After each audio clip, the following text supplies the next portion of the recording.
Hello students, আশা করি তোমরা সবাই ভালো আছো। আজকে আমরা তোমার জন্য ক্লাস সেমিস্টার 1 ক্লাস 11 জিওগ্রাফি সাবজেক্টের উপর একটা মডেল কোশ্চেন সেট নিয়ে এসেছি। যে সেটটা 2025 পরীক্ষার জন্য 2025 সেমিস্টার 1-এর জন্য খুবই গুরুত্বপূর্ণ এবং তোমরা দেখো তোমাদের কতটা সিলেবাস কমপ্লিট হয়েছে এবং তোমরা কতটা কি সলভ করতে পারছো, এবং এই কোশ্চেন সেটটা যদি কমপ্লিট করতে পারো এবং এরকম টাইপের কিন্তু কোশ্চেন তোমরা পরীক্ষা তোমরা পাবে। ঠিক আছে, তো ফার্স্ট কোশ্চেন, যদি কোনো কোশ্চেন অসুবিধা হয় তোমরা কমেন্ট সেখানে জানিও, আমি সেখানে সলভ করে দেবো। তো ফার্স্ট কোশ্চেন কী বলছে দেখো, ভারতীয় ভূগোল শাস্ত্রের জনক কাকে বলা হয়? ভারতীয় শাস্ত্রের জনক কাকে বলে? অবশ্যই কি অপশন ডি, ডক্টর শিবপ্রসাদ চট্টোপাধ্যায়কে বলা হয়ে থাকে। পরে কোশ্চেন কী বলছে দেখো, ভূমিকম্প বিদ্যার সঙ্গে যে বিষয়টির নিবিড় সম্পর্ক রয়েছে তা কোনটা? সেটা হচ্ছে অবশ্যই অপশন ডি, ভূতত্ত্ব। পরে কোশ্চেন কী বলছে দেখো, সৌরজগৎ কোন গ্যালাক্সির অন্তর্গত? এটা তো অবশ্যই কী হবে? আকাশগঙ্গা হবে, কারণ অ্যান্ড্রোমেডা হচ্ছে যে আকাশগঙ্গা বা আমাদের সবচেয়ে কাছে গ্যালাক্সির নাম হচ্ছে অ্যান্ড্রোমেডা। সুতরাং এখানে কী হচ্ছে অপশন 12, তো আলো কালপুরুষের সম্পত্তি বসে এটা তো হবেই না। পরে কোশ্চেন কী বলছে দেখো, নিম্নলিখিত কোন ভেনচিত্রটি মহাবিশ্ব, নক্ষত্র এবং গ্রহের উপগ্রহের সঠিক সম্পর্ক নিরূপণ করে? এবার আমরা জানি মহাবিশ্বের মধ্যে সবচেয়ে সবাই আছে নক্ষত্র বা উপগ্রহ, সুতরাং এখানে অপশন সি হচ্ছে কারেক্ট অ্যান্সার। ঠিক আছে, যে বড় গোলটা সেটা হচ্ছে যে মহাবিশ্ব, তার মধ্যেখানে যে মধ্যেখানে কী আছে সার্কেলটা, যে তিনটা সার্কেল আছে সেগুলো হচ্ছে একটা নক্ষত্র, গ্রহ, উপগ্রহ। ঠিক আছে, তাহলে অপশন সি হচ্ছে কারেক্ট অ্যান্সার। পরে কোশ্চেন দেখো কী বলছে, নাম্বার 5 কী বলছে, যে মহাদেশীয় মহাদেশীয় ভূত্বক কোন শিলা দ্বারা গঠিত? অবশ্যই গ্রানাইট শিলা দ্বারা গঠিত, অপশন এ হচ্ছে গ্রানাইট শিলা দ্বারা গঠিত। তারপরে কোশ্চেন কী বলছে, গুরুমণ্ডল পৃথিবীর আয়তনের কত শতাংশ অধিকার করে আছে? এটা অবশ্যই অপশন সি, 82% অধিকার করে আছে। ঠিক আছে, পরে কোশ্চেন কী বলছে দেখো, নাম্বার আমি যদি 7 দেখি, 7-এ কী বলছে, যে ভূমিকম্পের উপকেন্দ্রের ঠিক বিপরীত অবস্থিত স্থানটিকে কী বলা হয়? ভূমিকম্পের উপকেন্দ্রের সব ঠিক বিপরীত অবস্থিত স্থানটিকে কী বলা হয়? অবশ্যই কী বলা হয়? প্রতিপাদ কেন্দ্র। অবশ্যই কী বলা হয়? প্রতিপাদ কেন্দ্র, অর্থাৎ অপশন বি হচ্ছে কারেক্ট অ্যান্সার। ঠিক আছে, পরে কোশ্চেন কী বলছে দেখো, ভূমধ্যসাগরীয় আলোচনা কাকে বলা হয়? এটা অবশ্যই কাকে বলা হয়? স্টর্মলিকে বলা হয়ে থাকে। ভূমিকম্প হয় অগভীর সমুদ্র অঞ্চলে, তাই তো, আর সমুদ্রকম্পে ভূমিকম্পের কেন্দ্র থেকে অগভীর সমুদ্রের নিচে, সুতরাং এখানে সমুদ্রকম্প হয় অগভীর সমুদ্র অঞ্চল, এটা একদমই ঠিক।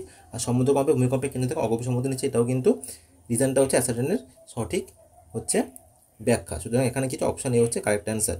পরে কোশ্চেন কী বলছে দেখো, যে প্রাথমিক ভূমিরূপ গঠনকারী প্রক্রিয়া কোনটাকে বলা হয়? অন্তর্জাত প্রক্রিয়া। ঠিক আছে, অন্তর্জাত প্রক্রিয়া হচ্ছে প্রাথমিক ভূমি গঠনকারী প্রক্রিয়া। ঠিক আছে, পরের কোশ্চেন কী বলছে, নাম্বার 11 কী বলছে দেখো, যে বহির্জাত প্রক্রিয়ার প্রধান মাধ্যম কি? এটা খুবই ভালো কোশ্চেন, যে বহির্জাত প্রক্রিয়ার প্রধান মাধ্যম কোনটি? সেটা হচ্ছে অবশ্যই নদী। নদী হচ্ছে বহির্জাত প্রক্রিয়ার প্রধান মাধ্যম। এবার সঠিক জোটটা নির্বাচন করতে বলেছে, যে মৌক্তিক মেঘ ট্রপোস্ফিয়ার স্তর বলেছে, তারপর বলেছে যে নৈশদ্যুতি মেঘ, সেটা হচ্ছে নৈশদ্যুতি মেঘ মেসোস্ফিয়ার স্তর, ভ্যান এলেন বিকেম, এটা হচ্ছে স্ট্র্যাটোস্ফিয়ার স্তর, হচ্ছে উল্কাপিণ্ডের জন্য এটা হচ্ছে আইনোস্ফিয়ার স্তর। তাহলে বলো এখানে কোনটা হচ্ছে কারেক্ট অ্যান্সার? এখানে হচ্ছে কোনটা কারেক্ট অ্যান্সার হবে? কোনটা কারেক্ট অ্যান্সার হবে বলো? নাম্বার 12 অবশ্যই হচ্ছে অপশন বি, যে নৈশদ্যুতি মেঘ সেটা হচ্ছে মেসোস্ফিয়ার স্তরে দেখা যায়, সুতরাং এটা হচ্ছে কারেক্ট অ্যান্সার। এটা হচ্ছে অপশন 12 হচ্ছে কি অপশন বি হচ্ছে কারেক্ট অ্যান্সার। ঠিক আছে, চলো পরের কোশ্চেন কী বলছে, যে বায়ুমণ্ডলে অক্সিজেনের পরিমাণ কত? বলো, এটা এটা এটা ছোটোবেলা থেকে আমরা জেনে আসি, জানি যে বায়ুমণ্ডলে অক্সিজেনের পরিমাণ কত। বলো, বায়ুমণ্ডল 13 নম্বর কোশ্চেন, এটা হচ্ছে 20.94%, অর্থাৎ 20.94%। পরে কোশ্চেন কী বলছে দেখো, ওজোন স্তর সুরক্ষা দিবস কবে পালন করা হয়? ওজোন স্তর সুরক্ষা দিবস কবে পালন করা হয়? নাম্বার 14 বলো, এটা হচ্ছে অপশন সি, 16 সেপ্টেম্বরে, 16 সেপ্টেম্বর। ঠিক আছে, 16 সেপ্টেম্বর। সিএফসি বাণিজ্যিক নাম কি? সিএফসির বাণিজ্যিক নাম কি? সিএফসি বাণিজ্যিক নাম কি? ফ্রেয়ন। অপশন সি হচ্ছে সিএফসি বাণিজ্যিক নাম হচ্ছে ফ্রেয়ন। পরে কোশ্চেন কী বলছে, যে একটা সঠিক নির্বাচন করতে দিয়েছে, মেলাতে বলেছে, বলো সামাজিক ভূগোলের সাথে কোনটা হবে? নাম্বার 16 বলো, যে সামাজিক ভূগোলের সাথে কোনটা মিলবে এখানে? কত নাম্বারটা আলোচনার ক্ষেত্রে? সামাজিক ভূগোলে কী আলোচনা করা হয়? সামাজিক ভূগোলে কী আলোচনা করা হয়? অবশ্যই সামাজিক গোষ্ঠী আলোচনা করা হয়। অর্থনৈতিক ভূগোলে কী আলোচনা করা হয়?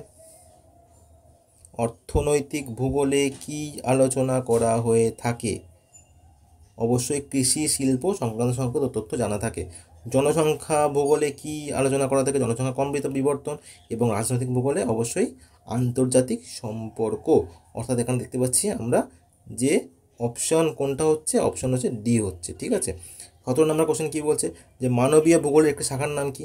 মানবীয় ভূগোলের সাধারণ নাম কি? সামাজিক ভূগোল। মানবিক ভূগোলের শাখার নাম কি?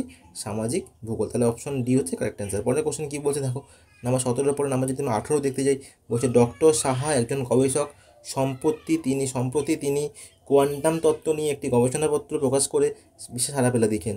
ডক্টর সাহা যে শ্রেণীর অর্থনৈতিক ক্রিয়াকলাপের সাথে যুক্ত তা হলো কোনটা? বলো এটা কোনটা হবে? কোনটা হবে? নাম্বার 18 অবশ্যই কী হবে? চতুর্থ। অপশন কি হবে? চতুর্থ। ঠিক আছে, এরপরে কোশ্চেন কী আছে? 19 নম্বর কি বলছে? যে একটি পরিষেবামূলক অর্থনৈতিক ক্রিয়াকলাপ ফোনের নাম কি? একটি পরিষেবামূলক অর্থনৈতিক ক্রিয়াকলাপ কোনটি? অবশ্যই কি হবে? পরিবহন হচ্ছে পরিষেবামূলক অর্থনৈতিক ক্রিয়াকলাপ। পরে কোশ্চেন কি বলছে? সাইবেরিয়া তুন্দ্রা অঞ্চলে বসবাসকারী উপজাতি সম্প্রদায়ের নাম কি? সাইবেরিয়া তুন্দ্রা অঞ্চলে বসবাসকারী উপজাতি সম্প্রদায়ের নাম কি? নাম্বার 20 সাময়িক বলা হয়ে থাকে। তারপরে কোশ্চেন হেক্টর প্রতি উৎপাদন বেশি হয় কি? হেক্টর প্রতি উৎপাদন বেশি হয়, হেক্টর প্রতি উৎপাদন বেশি হয় 21 কি? জীবিকা সত্তাভিত্তিক কৃষিতে। জীবিকা সত্তাভিত্তিক কৃষিতে হেক্টর প্রতি উৎপাদন অবশ্যই কী হয়ে থাকে? বেশি হয়ে থাকে। পরে কোশ্চেন কি বলছে? যে তুলা উৎপাদনে বিশ্বের প্রথম সারির 3টি দেশকে যদি মানে সাজে বলো, তুলা উৎপাদনে প্রথম সবচেয়ে প্রথম কে? অবশ্যই তুলা উৎপাদনে প্রথম কে হবে? ভারত। তারপরে কে বলো? অবশ্যই আমেরিকা। আর তারপরে কি? তারপরে কি? তারপরে কি হবে? অবশ্যই কি হবে? চীন। তাহলে অপশন কি হচ্ছে এখানে? সি হচ্ছে কারেক্ট অ্যান্সার। সি হচ্ছে কারেক্ট অ্যান্সার। ঠিক আছে, যে প্রথমে ভারত, তারপরে হচ্ছে চীন, তারপর হচ্ছে আমেরিকা। চীন, ভারত, তারপর চীন, তারপর হচ্ছে আমেরিকা। তাহলে 3, তারপর 2, তারপর হচ্ছে 1। 3, তারপর 2, তারপর হচ্ছে 1। এটা কিন্তু হবে না, আমরা যেটা আগেই বললাম, যেটা হচ্ছে এটা হচ্ছে না। তাহলে কোনটা কোনটা হচ্ছে? যে প্রথমে কে হবে? প্রথমে কে? তুলা উৎপাদনে তুলা উৎপাদনে প্রথম প্রথম আমাদের প্রথম কে? সেটা হচ্ছে অবশ্যই কী হবে? চীন হবে। তারপরে হচ্ছে চীন হবে, তারপরে কী হবে? ভারত হবে, তারপরে কী হবে? আমেরিকা। ঠিক আছে, এটা হচ্ছে কারেক্ট অ্যান্সার। যে প্রথমে হচ্ছে তোমার চীন হবে, তারপরে হচ্ছে কি হবে? ভারত হবে, তার লাস্টে কী হবে? আমেরিকা। তাহলে এখানে হচ্ছে অপশন বি হচ্ছে কারেক্ট অ্যান্সার। সি কিন্তু হবে না। ঠিক আছে, সি কিন্তু হবে না, এটা হচ্ছে অপশন বি হবে। ঠিক আছে, অপশন বি হচ্ছে হবে। তারপরে কোশ্চেন কী বলছে? ভিয়েতনামে কোন ধরনের কফি বেশি উৎপাদিত হয়? ভিয়েতনামে যে ধরনের কফি বেশি উৎপাদন হলো কোনটা? 23 নম্বর অপশন কী হবে?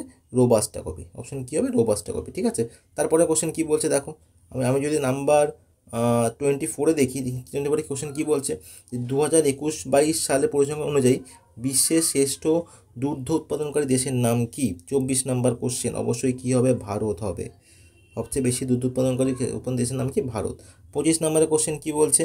যে 25 নম্বরে ড্যাশ ধরনের কৃষিতে শস্যাবর্তন গুরুত্বপূর্ণ অঙ্গ? কোন ধরনের কৃষিতে? নাম্বার 25 অপশন কী হবে? মিশ্র কৃষিতে শস্যাবর্তন গুরুত্বপূর্ণ অঙ্গ। পরে কোশ্চেন কী বলছে? যে খনি থেকে খনিজ সম্পদ তোলার পর শূন্যস্থান পূরণ না করলে কোন ধরনের বিপর্যয় ঘটতে পারে? অবশ্যই কী হতে না করে কী হবে? ধস নামতে পারে। অর্থাৎ অপশন কী হবে? সি হচ্ছে কারেক্ট অ্যান্সার। তারপর এখানে কী বলছে? যে রেটুন যে ফসলের সঙ্গে জড়িত তা হলো কোনটা? রেটুন কোন ফসলের সঙ্গে জড়িত? এটা হচ্ছে আখের সাথে জড়িত। ঠিক আছে, অপশন বি হচ্ছে আখ। পরের কোশ্চেন কী বলছে? যে নাম্বার 28 দেখি, যে কোনটা সত্য? কোনটা সত্য? যে ভারতের পশ্চিমতম অংশের নাম হচ্ছে গুহার মোটর। ঠিক, একদমই ঠিক। ভারতের পূর্বতম অংশের নাম হচ্ছে কিবিথু, এটাও ঠিক। ভারতের দক্ষিণতম অংশ ইন্দিরা পয়েন্ট, এটা ভুল। আর ভারতের উত্তরতম অংশ ইন্দিরা পয়েন্ট, এটাও কিন্তু ভুল। তাহলে এটা কী হবে? অ্যান্সার এ হচ্ছে কারেক্ট অ্যান্সার। 1 আর 2 ঠিক এবং 3 আর 4 হচ্ছে ভুল। 29 নম্বর কোশ্চেন কী বলছে? যে 29 নম্বর কোশ্চেন কী বলছে? যে ভারতীয় উপদ্বীপীয় মালভূমি কোন শিলা দ্বারা গঠিত? ভারতীয় উপদ্বীপীয় মালভূমি কোন শিলা দ্বারা গঠিত? বলো। নাম্বার 29 কী হবে? ব্যাসাল্ট শিলা দ্বারা গঠিত। ঠিক আছে, ব্যাসাল্ট শিলা দ্বারা গঠিত। পরের কোশ্চেন কী বলছে? আমি যদি নাম্বার 30 দেখি, 30-এর কোশ্চেন কী বলছে? 30 বলছে যে rice and wheat bowl of India. এটা right and wheat bowl of India, এটা কোথায় কাকে বলা হয়? এটা কাকে বলা হয়? নাম্বার 30-এর কোশ্চেন এটা হবে উত্তর সমভূমিকে বলা হয়। উত্তর সমভূমিকে বলা হয় যে rice and wheat bowl of India. ঠিক আছে, মালাবার উপকূলের উপনদগুলিকে স্থানীয় ভাষায় যে নামে পরিচিত তাকে কী বলে? 31 বলো। কয়েল বলে পরিচিত। দক্ষিণ ভারতের গঙ্গা কাকে বলা হয়? কাবেরী নদীকে বলা হয়। উৎপত্তিস্থলে ব্রহ্মপুত্র নদ কী নামে পরিচিত? সাংপো নামে পরিচিত। কৃষ্ণ ও গোদাবরী বদ্বীপের মাঝে অবস্থিত হ্রদটির নাম কি? অবশ্যই কোলেরু। হিমালয় থেকে আগত সিন্ধু ব্রহ্মপুত্র কোন ধরনের নদী? অবশ্যই পূর্ববর্তী নদী। তাহলে এই হচ্ছে তোমাদের একটা জিওগ্রাফি কোশ্চেন সেট।